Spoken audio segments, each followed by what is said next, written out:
سلام به همه همراهان همیشگی کانال توپ. امیدوارم که حالتون خوب باشه رفقا. چه خبر از فوتبال کشور؟ دیشب ما برنامه فوتبال برتر داشتیم که توش مهمانا رامین رضاییان بودن. دانیال مرادی رئیس دیپارتمان داورا تو برنامه حضور پیدا کرده بود که صحبت‌های جالب توجهی زده شد که حتما شاید شاخ در بیارید اگه براتون بگم. یه افشاگری از لیست مازاد پرسپولیس صورت گرفته. وایس جنجالی از جدال مبینا نعمت‌زاده با پیرهادی پیشکسوت تکواندو اومده بیرون که الان دیگه شاید شما هم بتونید قضاوت بکنید و حق رو به حقدار بدید. از دیدار دوستان شروع می‌کنیم. امروز قرار پرسپولیس در یک دیداری تدارکاتی به مصاف تیم آلومینیوم عراق بره. پرسپولیس و گربه سیاهه که این بار البته بازی دوستانه است و ضرری به پرسپولیس نخواهد رسوند.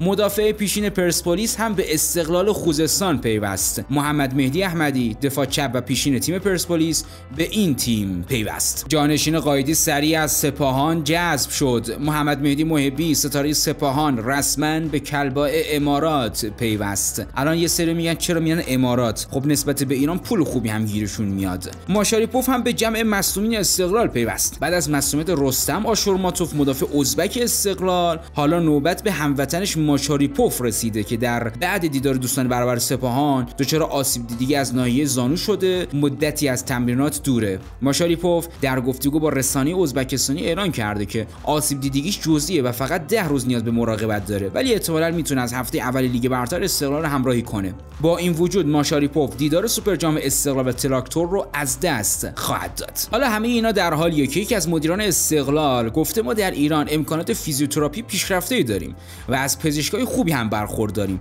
بس رستم آشورماتوف قطعا میتونه که داخل تهران هم درمان خودش رو ادامه بده. ولی یه سری از اعضای فدراسیون فوتبال ازبکستان تاکید داره با توجه به اینکه برای نخستین مرتبه به جام جهانی صعود کردن و رستم هم عضو ثابت این تیم محسوب میشه، بهتر روند درمانی در قطر طی شه. اگر با استقلال هماهنگی کنن ما مشکلی نداریم، ولی طبق توافقات قرار شده همه هزینه‌های این کار توسط طرف ازبکستانی پرداخت بشه و استقلال پولی نمیپردازه. مخالفت پرسپولیس با تامین امنیت ورزشگاه در بازی‌های خانگی. هیئت مدیره پرسپولیس نامه ابلاغی سازمان لیگ در مورد تامین امنیت ورزشگاه توسط باشگاه مورد بررسی قرار داده و مخالفتش هم اعلان کرده. هیئت مدیره پرسپولیس این دستورالعمل رو خارج از حد و حدود اختیارات و امکاناتی دونسته که باشگاه‌ها بهش دسترسی دارن. پرونده شکایت پرسپولیس از علیرضا بیرانوند و باشگاه تراکتور و حکم صادره هم در دستور جلسه قرار داشته و از جهات مختلف حقوقی، ورزشی و اجتماعی مورد بررسی قرار گرفته. این در حالیه که مدیر عامل تراکتور در واکنش به احتمال شکایت پرسپولیس به CAS دادگاه حکمیت ورزشی استوری زده نوشته که هواداران عزیز، به شما اطمینان میدیم که مجموعه تراکتور همواره با درایت، صداقت و پایبندی به اصول حرفه‌ای بدون نمایش‌های تبلیغاتی و دور از بازی و افکار عمومی در مسیر صیانت از حقوق باشگاه و هواداران خود ایستاده و ثابت قدم بوده. اگه مسیر ما جز این بود، امروز نه از قهرمانی در لیگ برتر خبری بود و نه از حضور در بالاترین سطح فوتبال آسیا. چه بسا که ما همکنون باید پاسخگوی ناکامی و شرمندگی در عدم حضور حتی در سطح 2 لیگ قهرمانان بودیم، ولی ایستادگی، برنامه‌ریزی و صداقت ما رو به جایگاهی رسونده که با افتخار در کنار شما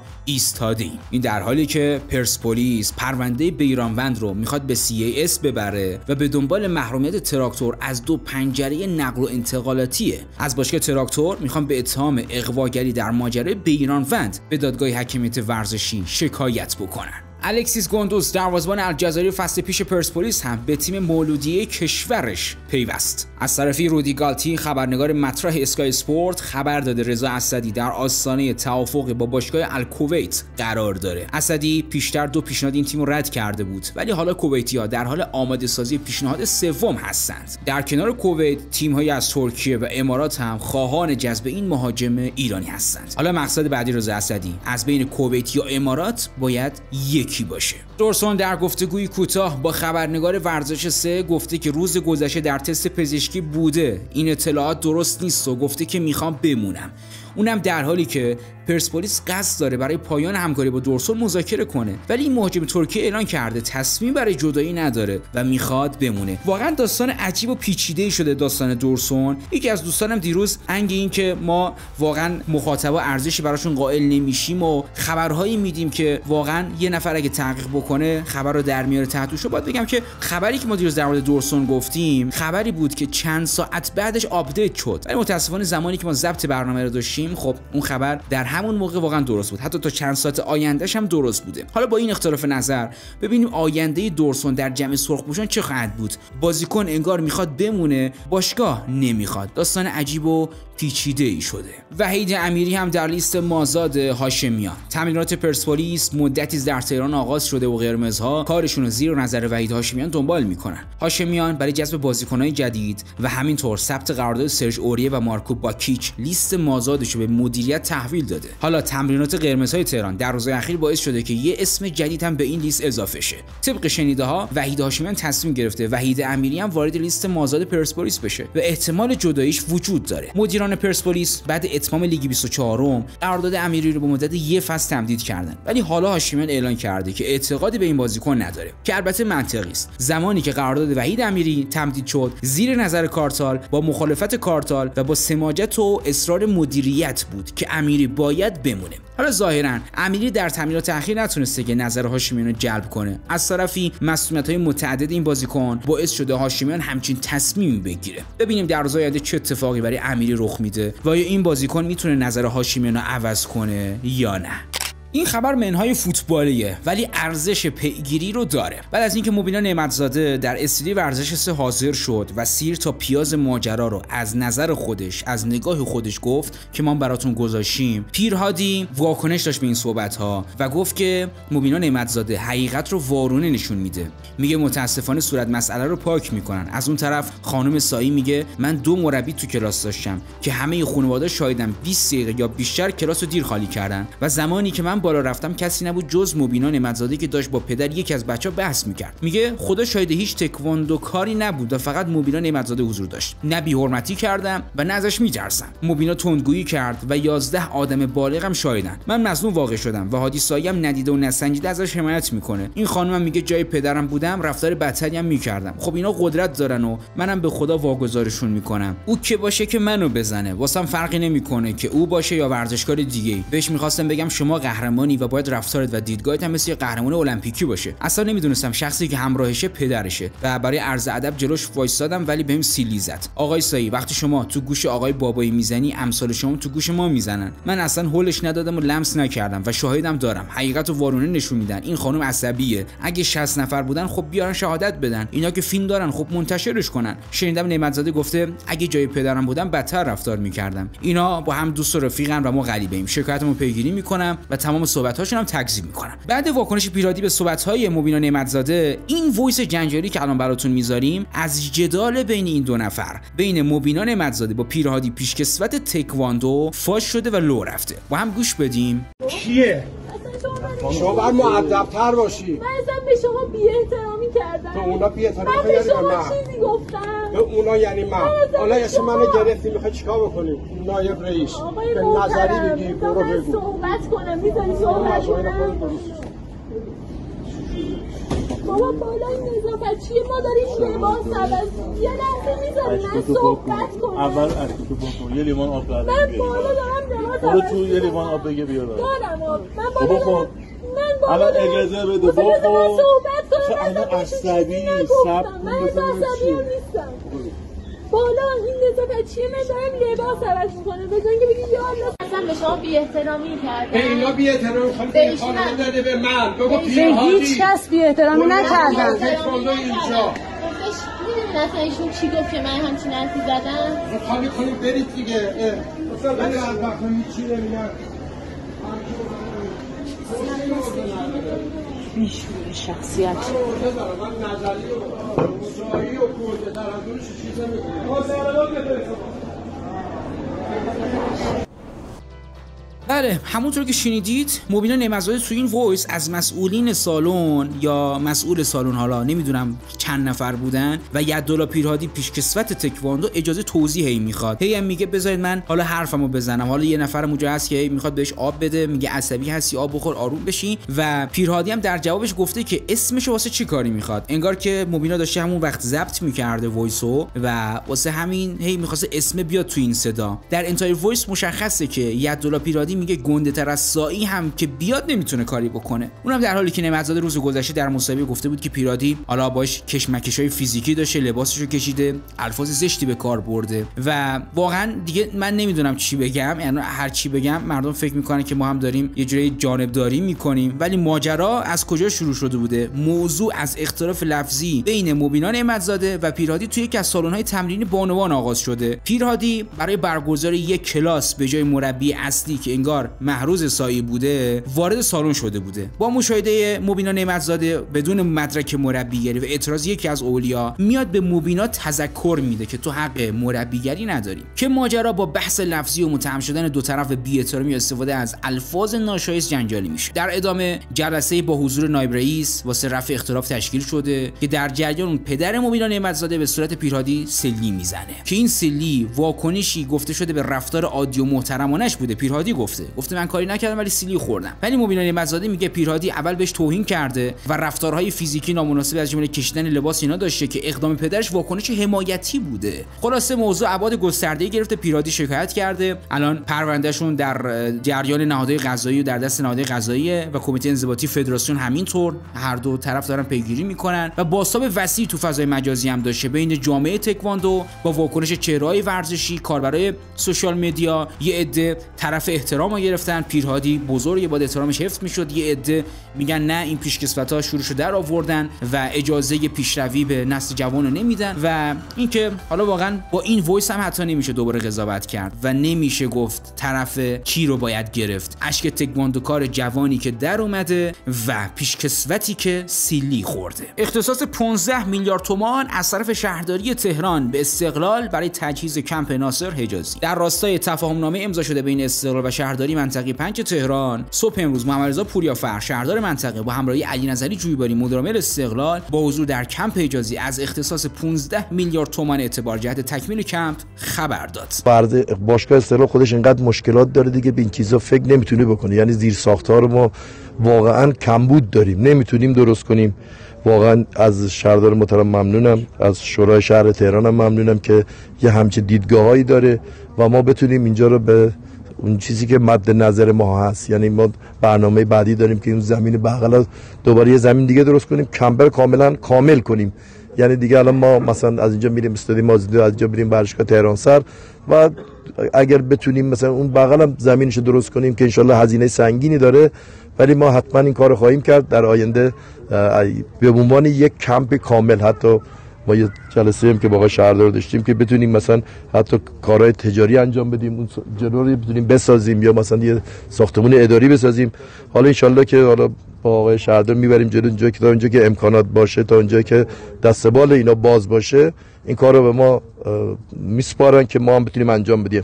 از کمک‌های نقدی اینا هم بی‌نهایت سپاسگزاریم. واقعا ممنونیم از شهردار منطقه 5 تهران. شما پیشنهادی هم برای فکر کنم در اختیار گرفتن ورزشگاه تفصیل داده بودیم، درسته؟ در رابطه با این موضوع آقای جوادی هم تایید کردن این موضوع رو. یه صحبتی داشتیم حالا، ولی هنوز یه پیشنهادی دادیم، هنوز جواب قطعی به ما ندادن، ولی کلاً گفتیم اگه اون مجموعه رو کامل در اختیار ما بذارن، ادارهش هم دست ما باشه خوبه، ولی هنوز اتفاق خاصی نیفتاد. آقای جویباری چند روز آقای رامین رضاییان صحبت کردن، خیلی راضی بودن از امکانات باشگاه استقلال. نموده کلینیک پزشکی می‌خواستم صحبت کنید، برنامه‌ای داره باشگاه استقلال تو کمپ مستقر بشه اینجا؟ ببین یکی از برنامه‌های آقای سیدورف همینجاست، گفته که کلینیک پزشکی بزنیم، زیر ساخت‌ها رو درست کنیم، هر مربی سرمربی که میاد اینجا نرید مثلا دکترای ما رو بگم برن یکی دیگه بیاد. کلا داریم این زیر ساخت‌ها رو ان شاءالله آماده می‌کنیم. اگه آماده بشه هر سرمربی وارد این سیستم بشه دیگه، پزشک و ماساژور اینا همه تو باشگاه هست، هر کی این نره اون یکی بیاد. یه مثلا به قول معروف میگن اتوبوسی میرن اتوبوسی میان، یه ثباتی باشه به خصوص برای پزشکی و برای بدنسازی. اینا رو داریم یک برنامه‌ریزی خوب می‌کنیم که یکی از اهداف آقای سیدورف. آقای جویباری در گذشته شاهد بودیم که حالا همین کمپ یه سری مشکلات حقوقی داشت، میشه صحبت کنیم که برطرف شده این مشکلات حقوقی؟ مشکل دیگه ای نیست؟ مشکل حقوقی که حالا من زیاد اطلاعات حقوقی ندارم الان، یه سری فقط اون پشت زمینه است که در اختیار پارک عرف هست، فکر کنم سر اون بود. حالا من چون که زیاد اشراف ندارم حالا خواهش میکنم زیاد بحثی نکنم. هلدینگ خلیفه در بحث توسعه زیرساخت‌ها به باشگاه استقلال کمک می‌کنه، برنامه کرانی برای این موضوع داره؟ ببین برنامه کلان که داره، ما چون اینقدر درگیر روزمره شدیم واقعا به این کارهای هنوز به این کارهای کلی نرسیدیم. حتما هولدینگ برنامه داره، مطمئن باشین که بالاخره زیر ساختار رو توسط هولدینگ ایجاد میشه. آقای شریعت‌مداری خیلی علاقه‌منده به زیر ساختار، یعنی شاید حالا مثلا من نمیخوام بگم استقلال قهرمان جام حذفی شده تو شرایطی که اصلا حال استقلال خوب نبود. ما حال هوادارا رو درک میکنیم، احساس میکنیم که واقعا خیلی سختی کشیدن، ولی بالاخره با همون یه قهرمانی که آوردن شاید یه ذره مرهمی باشه، بتونیم امسال یه تیم خوبی درست کنیم، انشالله در لیگ حضور خوب داشته باشیم. بسیار یعنی ایدئال باشه استقلال. خیلی ممنون. بریم سراغ شب‌های فوتبالی، فوتبال برتر. دانیال مرادی رئیس دیپارتمان داوری در برنامه فوتبال برتر تو این برنامه حضور پیدا کرد و صحبت‌هایی کرد که واقعا آدم شاخ در میاره که ببینید چه به سر بیننده تیم‌ها، بازیکن‌ها آوردن و با روحیاتشون چجوری بازی کردن، با احساساتشون. دانیال مرادی میگه توی ورزشگاه، یعنی داره افشاگری میکنه بچه‌ها، میگه توی ورزشگاه دوربینی که واسه مراسم عروسی استفاده می‌کردن آوردن تا به عنوان دوربین کمکی واسه ویار استفاده شه. خدایا چی بگم من، میگه مگه میشه با این دوربین ویار اجرا کرد؟ یکی از علل اشتباه شاید همین اتفاقات بود. برخی از ورزشگاه ما استاندارد پیاده سازی ویار رو نداشتن، کابل کشی‌های فیبر نوری، اینترنت پرسرعت از الزاماتشه که خیلی از ورزشگاه‌ها نداشتن. در برخی ورزشگاه‌ها هم کیفیت دوربینا انقدر کمه که نمیشه واسه زوم و تشخیص خطا استفاده کرد. که میساقی میگه دوربین‌های مراسم عروسی الان خیلی با کیفیتن. این دوربین عروسی که شما گفتید احتمالاً واسه زمانیه که چلو کباب با ژله میدادن، که واقعاً هم حق گفته. دانیال مرادی در ادامه میگه نیم ساعت به آغاز بازی لیگ برتر مونده و به کارگردان میگیم چرا تصویربردار پشت دوربین نیست؟ نمیاد و هیچ تعهد کاری نداره. این تعامل باید برای اجرای هرچه بهتر وی آر باشه دیگه. با پیگیری‌های آقای تاج 4 دستگاه وی آر خریدیم و جز 2 دستگاهی که تو ورزشگاه سپاهان و گلگهر ثابتن، 7 دستگاه دیگه هم داریم و قطعاً به مسابقات ما تو لیگ برتر میرسه. تکنولوژی وی آر ما از ازبکستان، تاجیکستان هم پیشرفته تره. وی آر این دو کشور خط کشی واسه تشخیص آفساید نداره که مال ما داره. تو بازی سوپرکاپ بین تراکتور استقلال هم مثل جام جهانی باشگاه‌ها، داور ما بعد بازبینی صحنه تصمیماتش برای بازیکن و تماشاگر از طریق بلندگوی ورزشگاه اعلان میکنه و مجوزای این اتفاق ویژه رو ما از فیفا اخذ کردیم. و دانیال مرادی میگه که نواقصی مثل قطع شدن وی آر رو در فصل آینده دیگه نخواهیم داشت. در بازی فولاد تراکتور وقتی اون اتفاق افتاده بچه‌ها خواستن مشکل رو پیدا کنن، زمان زیادی سپری شد و بعد این داستان جلسه گذاشتیم که اگه این مشکل بیشتر از 3 دقیقه زمان برد، باید داور به تصمیم داخل زمین خودش برگرده، چون بیشتر از 3 دقیقه فوتبال بازی نکردن پلیرها سرد میشن. اینا صحبتایی بود که دانیال مرادی میکنه، بی پردن صحبت کرده، حقیقتایی بوده که مردم باید واقعا میدونستن.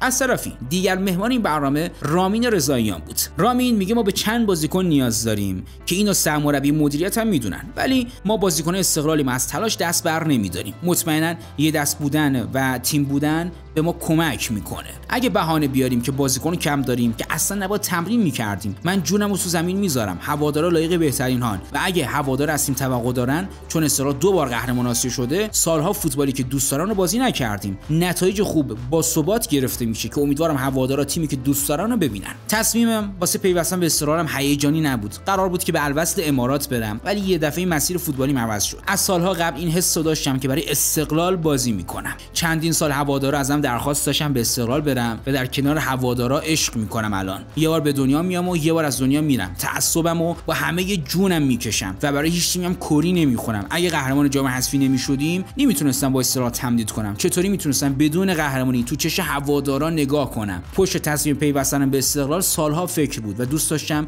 دل 30 میلیون هوادار رو شاد کنم. در ادامه رضاییان میگه بازیکنی که قیمتش 1 میلیون دلاره ولی 3 میلیون دلار درخواست کنه و این مبلغو بهش بدن، اصلا برای تیم بازی نمیکنه. با نازون 3 هفته از ویدیو کال صحبت میکنم، با آسانی ارتباط گرفتم و درباره ایران واسش توضیح دادم. فضا رو برای این بازیکن‌ها تعریف کردم تا از حضور در ایران هراسی نداشته باشن. یاسر آسانی پسر با شخصیتی و عملکرد درخشانی در فصل گذشته داشته. بازیکن خوبیه که کنار منم بازی میکنه و سطح منم بالا میبره.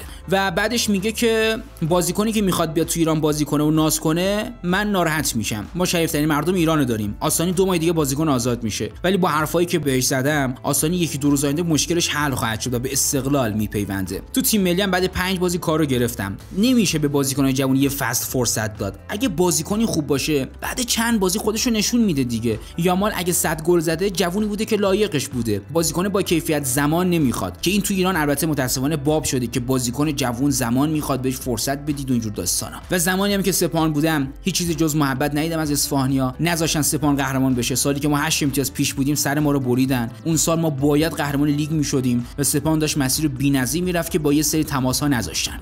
و اینم از صحبت‌های رامین رضاییان. دیگه دمتون گرم بچه‌ها که تا این لحظه ما رو همراهی کردید. صمیمانه میگم، دوستانه میگم، با لایک ویدیو حمایتتون رو از ما یه جورایی ابراز میکنید و نشون میدید. تا برنامه‌های بعدی، خدا نگهدار.